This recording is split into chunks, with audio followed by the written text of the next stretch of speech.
లోకంకు నచ్చే పని చేస్తా అని నువ్వు ఎన్నడూ అనుకోకు. ఎందుకంటే లోకంకు నువ్వు చేసే పని ఎన్నడూ కూడా నచ్చది. ఒక ఉదాహరణ చెప్తా. భార్యాభర్తలు ఇద్దరు కలిసి గుర్రం పైన ఎక్కి రోడ్డెంట వెళ్తుర్రట.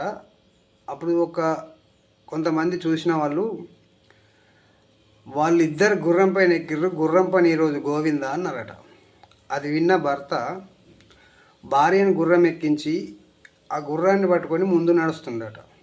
కొంత దూరం వెళ్ళిన తర్వాత ఇంకా కొంతమంది మొత్తం ఇంట్లో పెద్దరికం భార్యదే కావచ్చు, అందుకే భార్యను గుర్రం ఎక్కించి గుర్రాన్ని నడిపిస్తుండు అని అన్నాడట. అది విన్న భర్త భార్యను దించి భర్త ఎక్కి వెళ్తుండట మార్గం వెంబడి.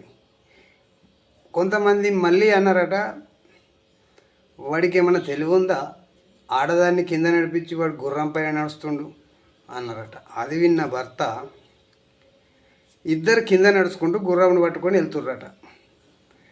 ముందరికి పోయిన తర్వాత కొంతమంది, వీళ్ళకి తెలివి లేదా, గుర్రం నుంటే నడిపిస్తుర్రు, గుర్రం ఎక్కి వెళ్ళచ్చు కదా అన్నారట.